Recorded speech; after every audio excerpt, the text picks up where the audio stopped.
Hello everyone and welcome to Tathastu-ICS. My name is Trijya and I am your economy faculty. Today we will be discussing a very important topic for your prelims 2024, that is impact of inflation. When we talk about impact of inflation, we will be discussing the impact on lenders and borrowers, on bond holders, on aggregate demand, on investment, on income, on exchange rate, on exports, on imports, on employment, savings, expenditure and so on.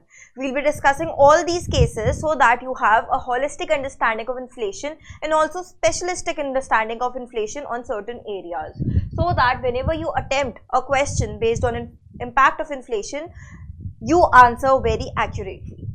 But before we begin, let us first analyze PYQs which were actually asked on inflation. In 2022, there were two questions which were asked on inflation. One was on inflation control. Both of them were on inflation control. One was a concept-based question. The other one was interrelation type of question. Then in 2021, they asked on demand pull inflation, which was again interrelation type of question. Then in 2020, they asked on CPI and WPI concept-based question. CPI again concept-based question. In 2015, they asked concept of inflation, basically the definition. And then in 2013, there were three questions that were asked on inflation, impact, concept and causes of inflation. Basically, in 2011, there were again three questions. So, we could say types of inflation, base effect and inflation in India. This was a trend-based question, concept-based and concept-based. In 2010, two questions were asked on inflation, CPI and WPI, and on deflation. Both were concept-based questions. So, if we analyze this trend on inflation, we can say that normally 2 to 3 questions can be asked on inflation. That makes up around 4 to 6 marks in your prelims 2024. So, we shall study this chapter very properly. Let's first begin by the definition of what is inflation. When we talk about inflation, what do you mean by inflation? So, inflation generally means rise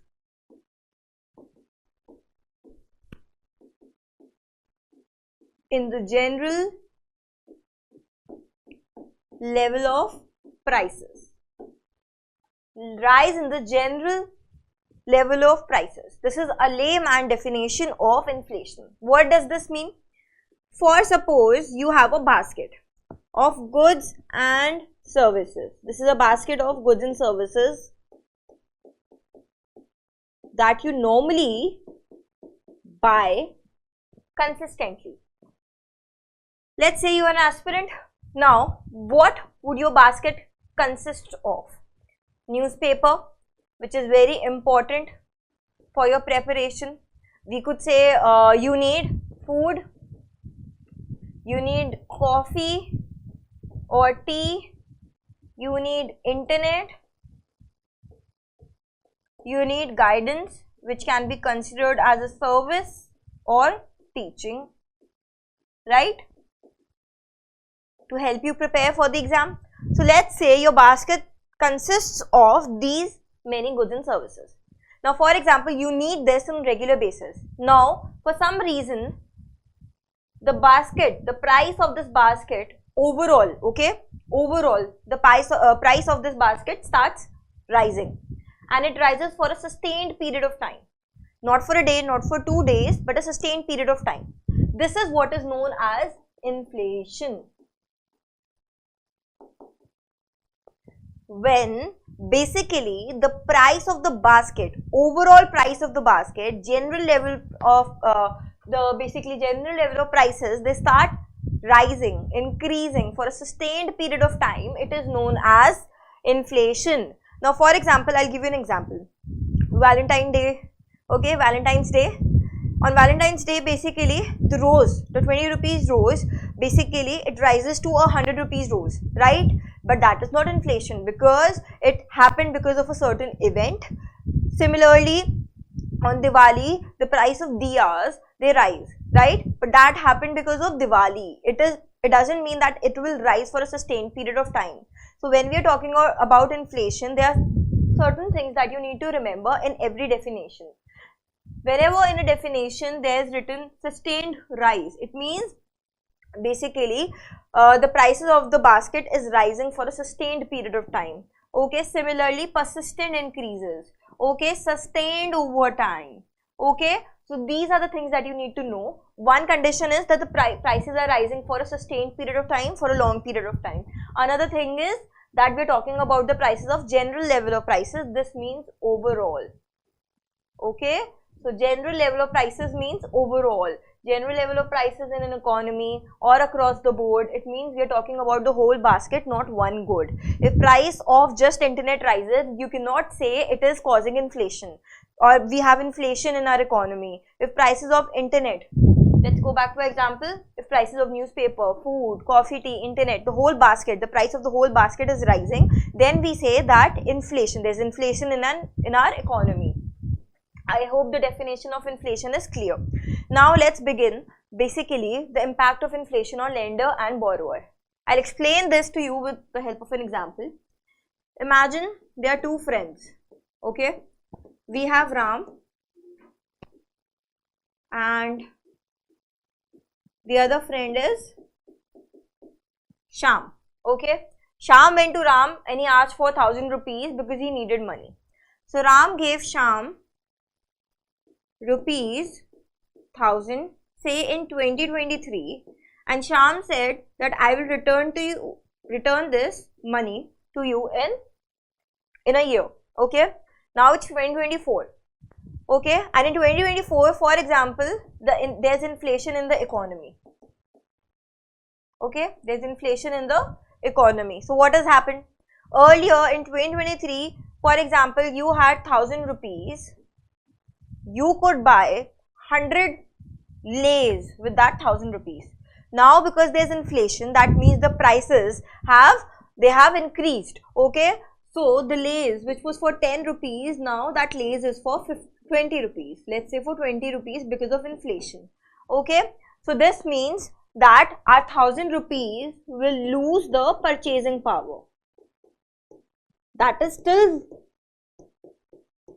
1,000 rupees, but it will lose the purchasing power. How? Because now in 1,000 rupees you cannot buy 100 chips. Now you can only buy 50 chips. Okay, so it means that the purchasing power of rupees 1,000 has decreased.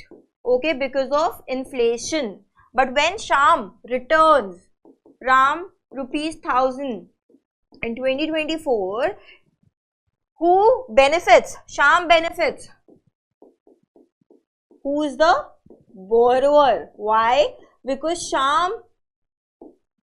the value of 1,000 rupees has decreased, but Sham only had to pay 1,000 rupees.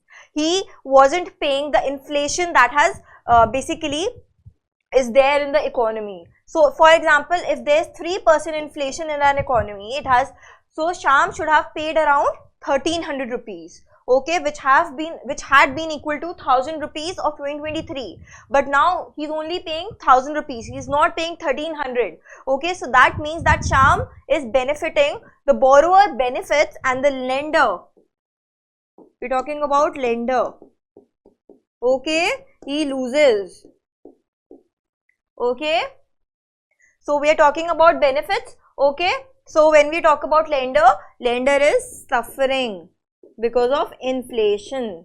I hope you have understood the impact of inflation on lender and borrower with the help of this example. Okay, let's move on to bond holders. Let's again understand this with the help of an example. For example, you got a bond for 10,000 rupees and let's say the interest rate, and we're talking about fixed interest rate here. Okay, it's 3% and you got this bond for 10 years. This means every year you are getting 300 rupees as interest. Okay, and when the bond matures in 10 years, you will get your principal amount back, which is rupees 10,000. Okay, after 10 years. Now, in normal scenario, what will happen is, for example, there is low inflation in the economy, that is 1%. at this point of time, what will happen? The purchasing power is still decreasing of the money that you are getting, but still at a very low rate. So it wouldn't make much difference. But if there's high inflation means, let's say 5% inflation. So what is the real, but because this is fixed interest rate that you're getting, that means that you will be getting 3%, right? But what is the real value that you're losing? Minus 2%. You should have gotten 500 rupees, because 300 rupees which you are getting does not hold the same value that it used to, because now there's inflation in the economy. You should have gotten 500 rupees as interest. Okay, so bond holder, they suffer, okay, because of inflation, and this is the reason that they sell their bonds at a discounted price. Okay, now you also know, you must know that there are inflation indexed bonds. When we talk about inflation indexed bonds, they get adjusted, okay? Even the interest payments that you are receiving plus the principal amount that you will be receiving after 10 years. So in this case, when you have invested in inflation indexed bonds, in this case basically you wouldn't actually suffer because of the inflation in the economy, because your interest payment and your principal amount will be adjusted as per the inflation. Okay, I hope this is clear. Now on aggregate demand. When we talk about aggregate demand, we are talking about the overall or the total demand in our economy of the goods that are produced domestically within our nation, right? So now, if there is inflation in our economy, okay, this means that people have money. So money supply is high, because of which they are demanding more. And if they are demanding more and the prices have increased, this means the supply, the level of supply is not increasing as per the increasing demand, right? So now what will happen is, our aggregate demand will be more. This reflects that aggregate demand will be more, and in this case the suppliers will try to expand their production. Suppliers will try to expand their production to meet the demand. Okay, so aggregate demand is basically high because inflation depicts that aggregate demand is high, because of which inflation is there in our economy. Okay, so aggregate demand is high and level of supply is low, because of which there is inflation in our economy. Now when we are talking about investment, when there is inflation in our economy,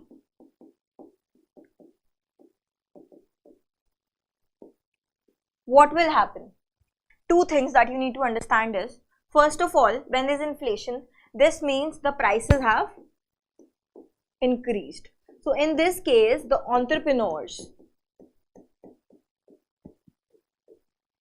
they will try and expand, because of which investment will increase, because they know that the prices have increased and we will earn a lot of profit because of the prices which are higher. So because of that, they will start increasing their investment. And another thing is, when we talk about lending, so let's say banks, okay, when there's inflation, you will see that banks will face a certain kind of pressure, high pressure, because the businesses and everyone, they need money to basically keep their operations ongoing, and also they try to invest to expand their businesses. So for that, there will be a surge in demand, because of which there will be high pressure on banks to actually lend more money to people. Because of this, what will happen is, banks, there will be a competition that will happen between banks, certain banks, because everybody wants to make profit. So every bank would want to loan their money to the borrowers. Now what will bank do? They will not increase their nominal rate of interest.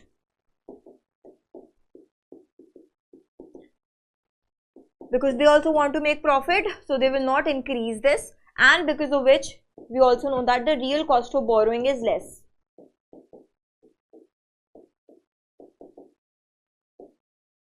What is real cost of borrowing? Nominal minus inflation.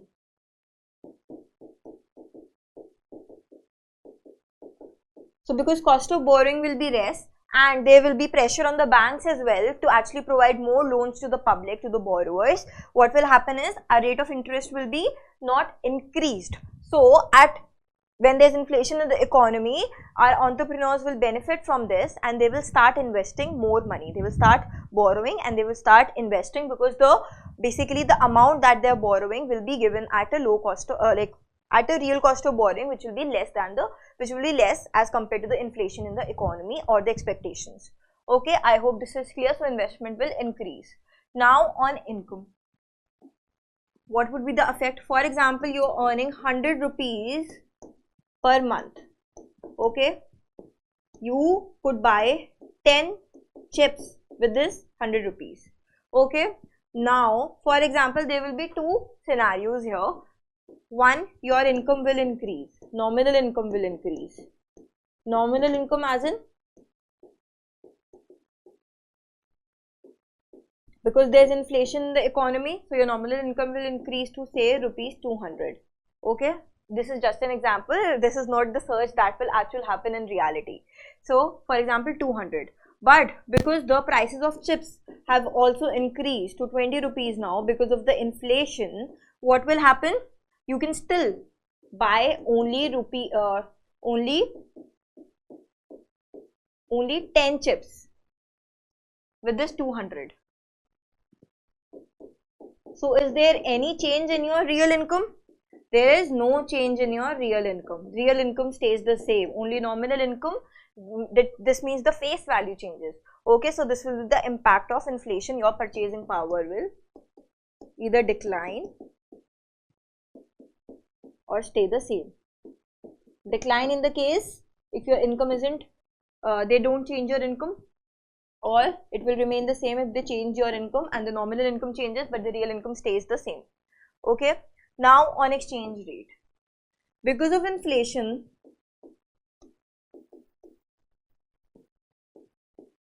our rupee depreciates. What do you mean by rupee depreciates? It means that basically earlier our exchange rate at, for example, around 83 at the moment. Now exchange rate will be 85. Okay, so now the value of rupees has basically decreased. Okay, so now it will depreciate. Okay, so now there are certain cases which will happen because of the exchange rate. Okay, on exports, when we talk about exports, and you know that economy is very dynamic, so there are certain cases that we will be discussing. Okay, let's first connect this to the previous one. If our exchange rate depreciates, then what will happen? Basically, our exports will become cheaper for foreign countries, because now earlier if they could buy goods worth 83 rupees in $1, now they can buy goods worth 85 rupees in $1. So now they can buy more in $1. This means that the exports have become cheaper for them. Okay, this is one case. The other case is if we just talk about inflation impact on exports, because inflation will actually lead to the rise in price of the domestic prices of goods and services. In this case, our exports will become expensive. For other countries, okay, foreign countries. Why will our domestic prices rise? Two reasons. One is imported inflation. Imported inflation means, you know that India imports more than 85% of crude oil from other countries, right? So for example, they imported crude oil and for some reason the prices of crude oil increases, and you know that India produces a lot of petroleum products and exports them, right? Use this crude oil, refine them, and then produces petroleum products and export them. So this imported inflation value will be basically shifted towards our exports, and the goods will become expensive for our exporters, because of which in this case our exports will decrease. Okay, our exports will decrease in this case. And there's another reason, for example, cost of production in our domestic, basically domestic market prices, okay, say inputs, labor costs, or anything. Because of this also, what will happen, our exports will become expensive for the foreign countries. Okay, these are the two reasons. But normally if we talk about exchange rate, if exchange rate depreciates, our goods will become cheaper for foreign countries. In this case also, basically what happens, our country tries to become competitive, and because if they become very expensive for our foreign countries, so so in this case, what the country does is, basically they increases the volume of exports, but the value of exports decreases, volume increases. So even though there's inflation and the cost is getting affected, cost of production is getting affected, our country tries to sell it at a lower price. But if they sell it at a lower price, our volume of exports will increase. Okay, and in this case what will happen, if you multiply, for example, let's say earlier our exports were of 10,000 rupees and the value was 100. Okay, now what will happen is, you are selling it at 80 but you are selling 12,000. So in the end what will happen, the exporters will benefit out of inflation only. Okay, so this is another scene, because economy is dynamic, so we need to know every angle. Okay, now on imports will become expensive. Why? Because for $1 you could get 83 worth goods. Now for $1 you will get 85. Now for $1 thing you will have to pay 85 rupees. Earlier you only had to pay 83 rupees. So if you're getting crude oil worth rupees,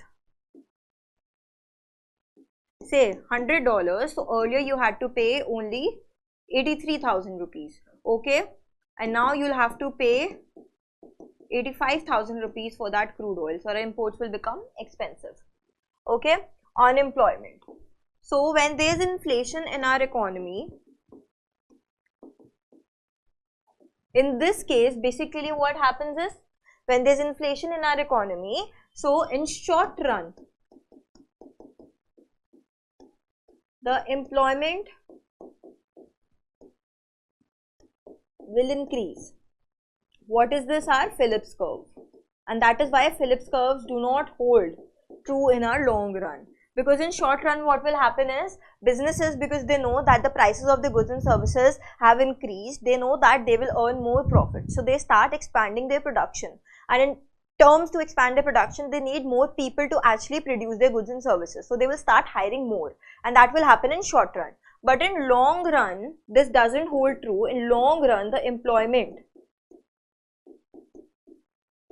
will decrease and there will be a lot of layoffs that will happen. Why? Because in long run what will happen, for example, they've started hiring people but there's still inflation. In long run, if the inflation is still rising, the cost of living of those employees will also rise, so they will start demanding more money. If they start demanding more money, the cost of production of the company will start to rise. Okay, and because the cost of production of that company is starting to rise, they will shift that price to the consumers. Now the price of goods are increasing more. Okay, so to control the inflation, basically they'll start, and the demand of the goods will also decrease. So they will start laying off people so that their cost of production decreases. Okay, and if cost of production decreases, the prices of goods and services will also start decreasing to a level where consumers can actually purchase it. Okay, so in short run the employment will increase, but in long run the employment will decrease. On savings, because you know, if you keep the money with yourself, it is actually losing its purchasing power, right? So on savings, what happen is, because we are Indians, normally what we start doing is, whatever money we have left, either we invest it in the bank, okay, to earn interest rate from savings account. Okay, we put that money in our savings account. Okay, and that is why when there is inflation, it is also known as shoe leather cost. Okay, so basically the number of visits to your bank increases because whatever money you're earning, you're putting in your bank, because you know there's inflation, so at least you could earn some amount of interest rate on your savings. Okay, that is one thing. And the other thing is basically that Indians, what they do is they start investing in gold. Okay, so your marginal propensity to save actually decreases. Okay, when there is inflation in our economy. Now, expenditure. What will happen to expenditure? You know that there is what? You know that when there is expenditure, basically, when there is inflation in our economy, it means that people have money. So there is money supply in our economy. It has increased, because of which the demand increases and because of which the prices have increased. Okay. But if prices increase to a point where consumers cannot buy it, our expenditure will start decreasing.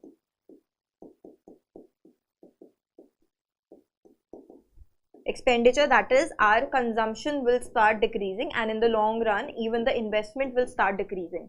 Okay, so consumption starts decreasing. Okay, because the prices have risen to a point where the consumers cannot buy it. Not in the case of necessity goods, for example there's salt or there's another food that you need on regular basis, so we will start hoarding it. Okay, but we will not stop the consumption on those goods. Okay, but overall our expenditure will decrease because of inflation.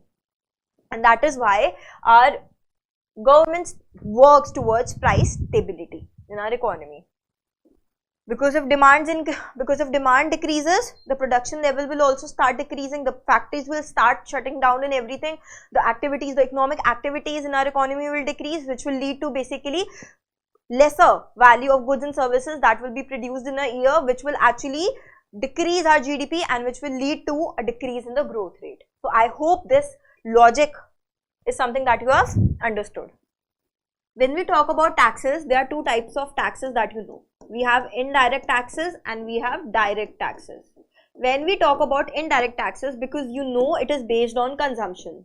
So if prices of something, for example, you went to a restaurant and you ordered a 500 rupees dish, because of inflation, because for example, they are using tomatoes and the prices of tomatoes have increased, and because they are making a dish using tomatoes, for example, let's say pizza, so they will increase the value of pizza. Now you will have to pay GST on this 700 rupees, not 500 rupees. So because of this, your indirect taxes will increase. The more money you will have to give in terms of taxes. When we talk about direct taxes, let's say for income tax. Okay. Now because of inflation, your income will, nominal income will increase. Let's say you were earning 100 rupees, now you are earning 200 rupees, and you shift to the upward slab of the income tax. Okay, now you will have to pay more tax out of your nominal money, but your real money is the same. Okay, so that will create a problem. Okay, I hope this is clear.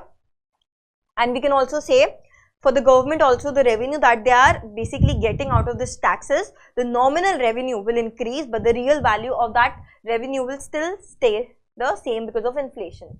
So when we talk about fiscal deficit, what is fiscal deficit?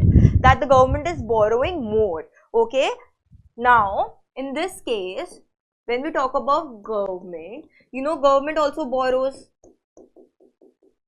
and they have some debt obligations. That is, they have to pay. They have to pay interest, right? And because in this case, government is a borrower. The government is a borrower, and in the first point I have explained to you that the borrowers benefit because in real value they are paying less amount of money. Okay, so it will be easier for the government to actually give the money back or repay the loan, and they will be able to pay the interest properly. Okay, so this is the case of fiscal deficit. This is one. Another thing is their borrowings could also increase. Why? Because you know that the low income group people, they get affected more because of inflation, because they cannot buy the basic goods also. So because of this, the government will have to spend more money on subsidies and initiatives and plans. Okay, so that the basically benefit reaches the beneficiaries. Because of the subsidies, the government will start borrowing more, and because of this, the fiscal deficit can also increase. So this is another I would say angle in fiscal deficit which is impacted by the inflation in the economy. Now on trade balance, when we talk about trade balance, we will talk about developed countries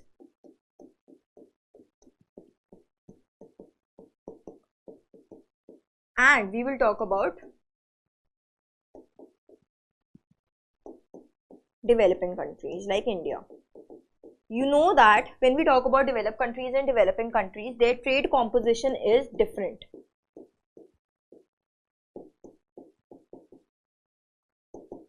How? When we talk about developing countries like, for example, India, in this case what happens is we are exporting less and we are importing more. So the benefit that we get out of exports is less than basically the loss due to imports. So more money goes out of India compared to the benefit that we get out of exports because of inflation. So in this case, we can say that developing countries, they suffer. The trade balance suffer. And in developed countries, they benefit because they export more than they import. Okay, that is why they are developed. Okay? Okay, everyone? Now, on wages. What will happen to wages?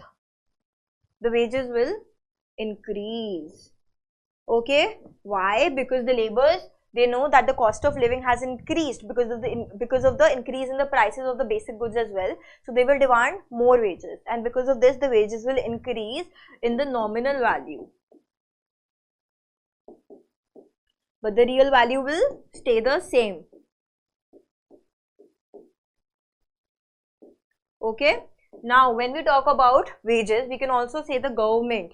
Okay, our government, basically, what does they do is they provide dearness allowances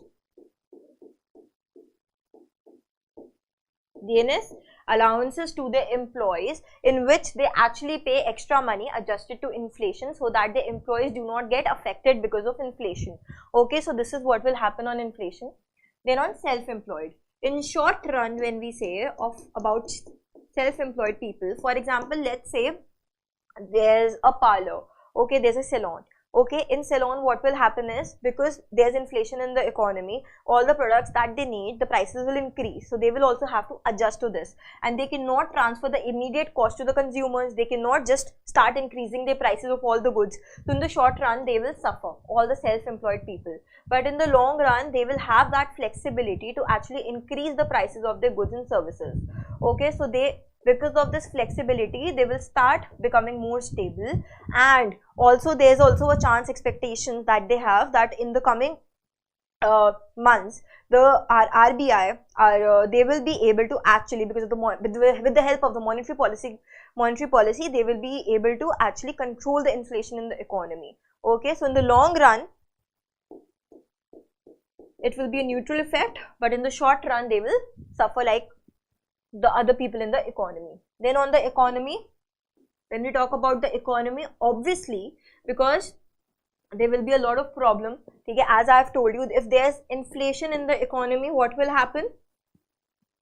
Our consumption will decrease. Okay, our investment in the long run will decrease. Okay, in the short run we will start investing more because the producers are expanding, and the banks are also providing what? They are providing interest rate, a lower interest rate. Okay, and CI and the government expenditure will also start rising to some extent, or they will also decrease. Okay, so that they know that they have to basically control, or they have to keep their fiscal deficit in the range.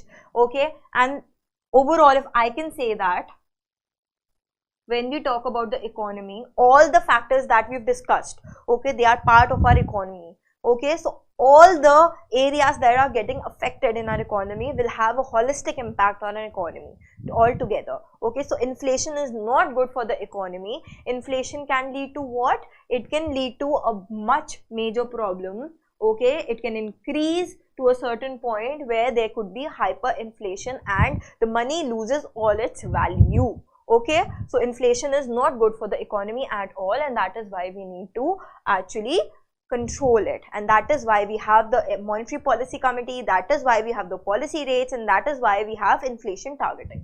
Okay, This was a prelims question that was asked in 2013. Okay, it was an interrelation type of question. Let's try and solve this. Inflation benefits the debtors, inflation benefits the bondholders. Which of the following given above are correct? Try and solve this and then we will actually discuss it.